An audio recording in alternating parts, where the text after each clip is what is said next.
know this was how he was gonna test me. I thank him every day, he didn't rest me. He helped me open my eyes, and now that I realize he really blessed me, he blessed me, he blessed me. As young boys, we often grow up fast. In the inner cities of Grand Rapids, this is where my journey started. Right here on Geneva and Franklin. The choices I made in a split second cost me 10 years of my life. What will it cost the next young brother? Now let me kind of just walk you through my story. The journey of J.D. Chapman Jr. begins right here in the inner city of Grand Rapids, Michigan. We like to call it Gun Route, in the city where we make things happen and get to the money. Or at least that was my frame of thinking at one point in time, and remains to be that of many of our sons, brothers, and cousins. As young men, we make choices a lot of the time that can have detrimental effects on the life ahead of us for the long term, without really weighing the pros and cons. Poor decision after poor decision led to me becoming a frequent flyer in King County Juvenile Detention. The life-changing lapse in judgment and ultimate choice that drastically changed my life began here at Geneva and Franklin on the city's southeast side, June 16, 1997, at approximately 5 a.m. After making a choice in a split second without weighing pros or cons, I made a choice that led me to be incarcerated for 10 years. In that time of self-reflection and evaluation, I decided to make that time work for me because after all, I did have a date of release. After being released, I hit the ground running, focused on succeeding at whatever I did, no matter what it took. After reflecting on the thoughts that I had in prison about the reality of the alarming number of individuals that looks like me, that are never going to return to society. The fact that we as African American males are the only endangered species in these United States of America that are not protected by a governmental agency pushed me to accept what I acknowledged a while back. I could do something to give back in a way that will affect a young brother's life, to maybe prevent him from enduring all that I had to. Because the path that I walked hurt my feet, it may very well kill the next man's child.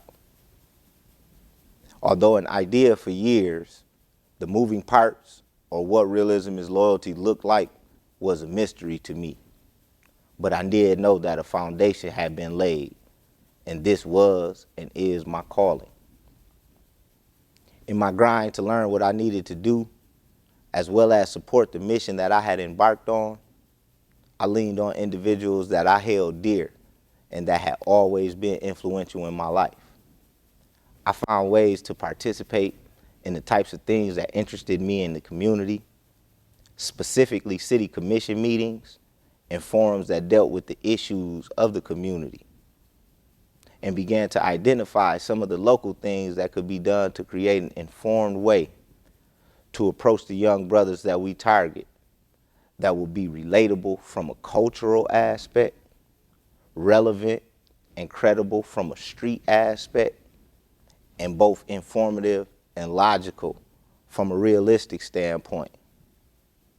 All while showing and proving that there is opportunity in the city of Grand Rapids, in spite of. Each one teach one is the philosophy, and the hand up, not a handout, is the motto. In developing programming for the foundational pieces of realism is loyalty, I lean on people from both my past and present. And I'd like to allow some of those people the opportunity to share with you how their paths cross with that of realism is loyalty. The first being Pastor Nikki Banks. Nikki and I share a very, very, very special relationship, as she was once my juvenile probation officer. I look to Nikki for wise counsel on both personal as well as business matters. I thank her from the bottom of my heart for the role that she has and continues to play in my life as well as the operations of Realism is Loyalty. J.D. Chapman.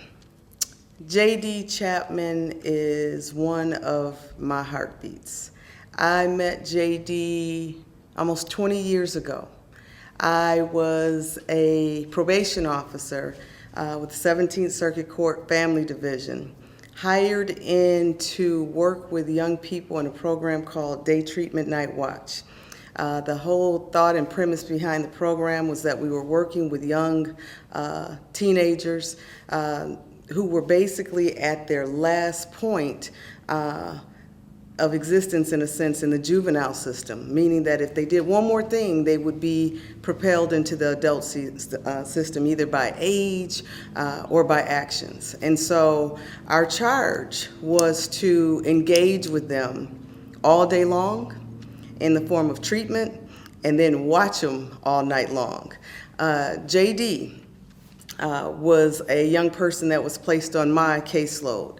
JD, from day one, never presented as someone who was criminally minded. He frustrated me from day one because he was a young person who did not, and not that anyone has to, but he did not need to make the decisions, the negative decisions that he was making for himself, because he was so much greater than his actions, than his negative actions. I used to always tell JD that I wish that you could see yourself how I see you. And so we went back and forth, but for whatever reason, he was attached on my hip. So much so that my 4-year-old son at the time thought JD was his older brother, and he would tell folks, I have an older brother named JD, and people would look at me like, when did that happen? But I believed in him, as I do now, in terms of everything that he's supposed to do in life, in terms of serving his community, for this community to get stronger and healthier. JD made some nonsensical choices in life, choices that did not line up with his character, that landed him in prison. Broke my heart, broke his heart, but because our God is one that heals and restores, the world is able to see JD in the here and now. JD is not doing anything right now that I did not know he was capable of back then. I'm not surprised at what he's doing in life in terms of our community and giving back to our community. I'm not surprised that he's being so diligent in terms of seeking to open up this home, this transitional home that will service young men between the ages of 18 and 26. We know that that's a population of young men that has become invisible to some in our community. The beautiful thing is that JD truly has a passion for making sure that not only is he well, but that others around him are well, specifically other men of color, other African American males.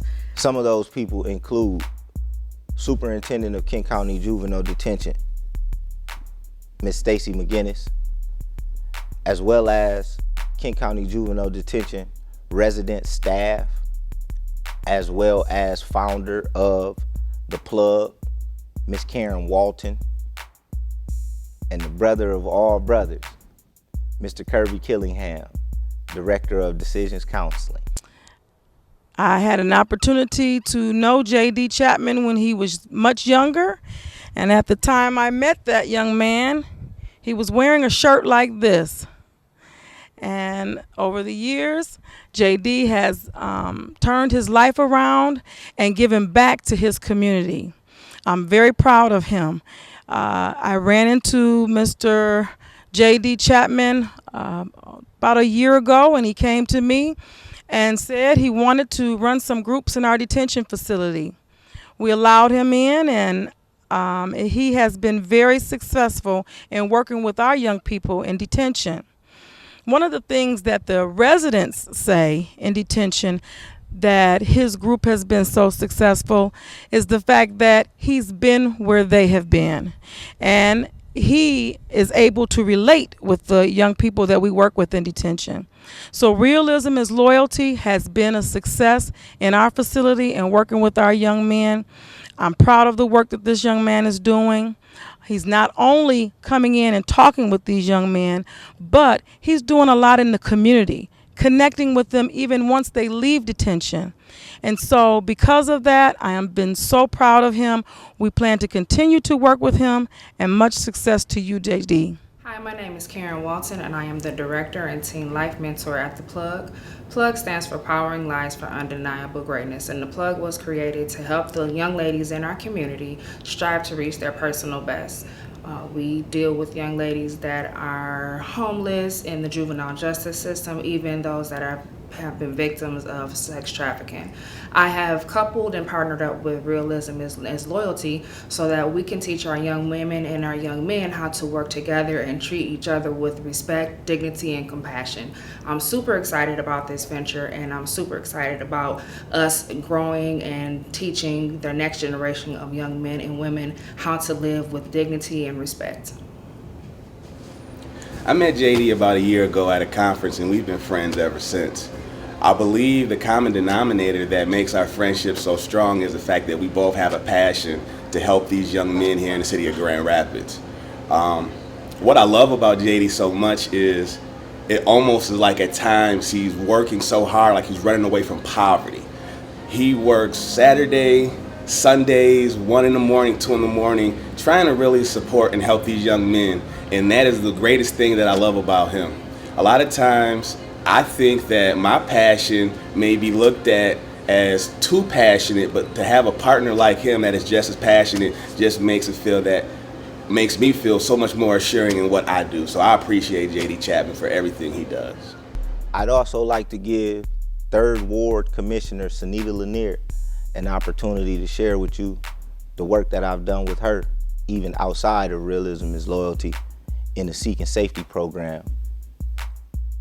Hi, I'm Sunita Lanier, 3rd Ward Commissioner for the City of Grand Rapids, and I'm excited to share how I feel about what JD is doing in the community.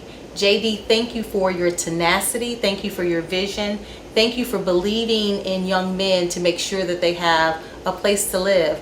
Right now we are experiencing a lot of housing issues, and you know this, and as you are trying to address some of the systemic issues that are happening in our community, you also wanted to address housing. And I am hopeful that through your fundraiser, that you're able to raise a lot of money so that you can make impact in this community. Thank you for the work that you're doing so much. So I'll also thank you for the work that you're doing with young men through the Seeking Safety program, making sure that you're addressing men who have experienced violence and trying to help them to see and navigate through this world after being victimized in such a way. And I'm grateful that you are a community advocate, and I'm excited to be a partner of yours through all of the work you're doing in the community. Way to go. He is one of my heartbeats. He is a reason that, and has always been a reason that I do what I do, in terms of trying desperately to get our community healthier and stronger than when I engage with it. I'm excited about every aspect of his life, from personal life to public life. I'm excited that he's now grasping and taking hold of who he truly is and the work that he's called to do. He has a credibility because of his life story that is unparalleled.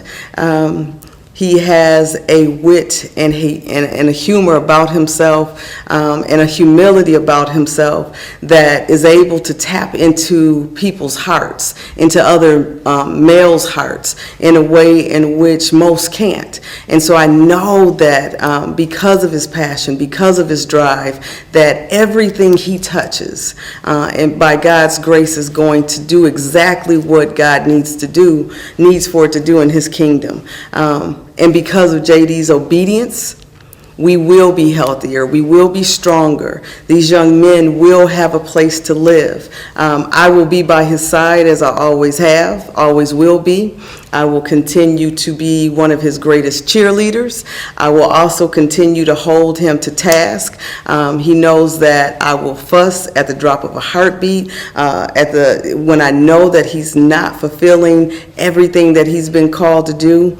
It is something to see a young person just blossom in front of your eyes, to trust their dopeness, to just know that the path and the work that they're doing is right on point in terms of what they've been called to do. So I am excited about everything. I'm excited about every single fundraiser that he puts together, for I know that the only agenda behind it, again, is to get folks healthier and stronger by being mentors to them, by encouraging them. I look at the work that he's doing with Realism is Loyalty. That was one of our mantras.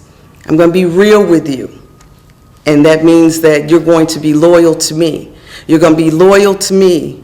Or you're going to be loyal to me, or you're going to be real to me, and I'm going to be loyal to you. And that was, again, one of our mantras. I'm going to be real, you're going to be loyal, you're going to be loyal, and I'm going to be real. And that's how he and I worked. And it was funny to even just see our evolution over time, because when we engaged together, me in my mid to late 20s and he in his teen years, it was an interesting combination. And that relationship was built on trust, that realness, that loyalty to each other in terms of seeing each other through life's journey. So again, I am excited about him. His best is yet to come.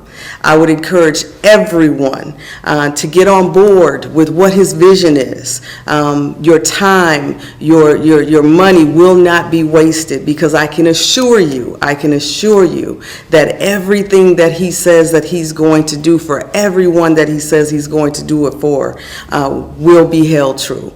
Because realism is loyalty. It's been my honor and continues to be my honor to serve as a board member for Realism is Loyalty, and just know that anything that I can do, I will be there for him. He has even guest lectured down at Grand Rapids Community College within the Criminal Justice Department. I'm currently the department chair, and it was my honor and pleasure to bring him in as a guest lecturer in our juvenile corrections class, and to just watch those students literally soak up every word that he had to say to them in regards to treatment, in regards to restoring young people, in regards to getting them healthier and stronger. So I'm excited about that. I'm excited about, like I said before, every aspect of his life, and I will continue to be by his side because, again, J.D. Chapman is one of my heartbeats.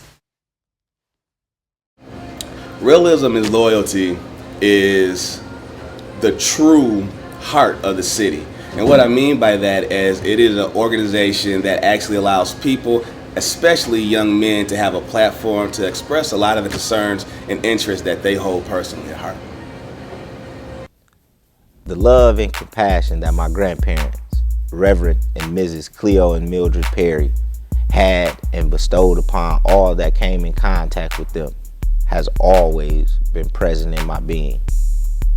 I was always taught that if a person was in need and you could help them, it was your duty as a person to do that.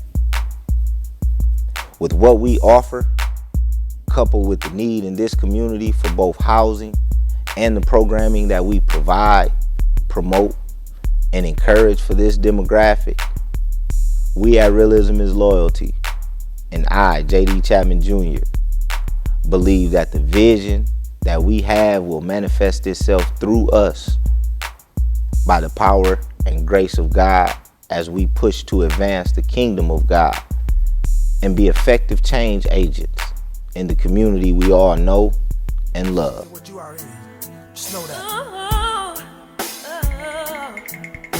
He blessed me. I didn't know this was how he was gonna test me. I thank him every day, he didn't rest me. He helped me open my eyes, and now that I realize he really blessed me. He blessed me, he blessed me. I didn't know this was how he was gonna test me. I thank him every day, he didn't rest me. He helped me open my eyes, and now that I realize he really blessed me. He blessed me. I don't want your mind, I want your heart so you can feel my pain. Feels like you walking in the dark, I guess we feel the same. We can share each other's thoughts, more knowledge we all can gain. Lift each other's spirits up, I don't wanna hear complaints. Pick your head up to the sky, smile, you better not cry. I cried 1,000 times, so much my eyes are dry. No matter your situation, be creative, it's more than life. Negativity comes from the devil, I look up to Christ. My attitude is nice, but I snap at times, feels like I'm paying the price, but for the wrong crime. Was at the right place, but at the wrong time. They say that God don't make mistakes, well I guess I'm fine. I could've said he lying, but that's the devil trying to interrupt my connection on my telephone line.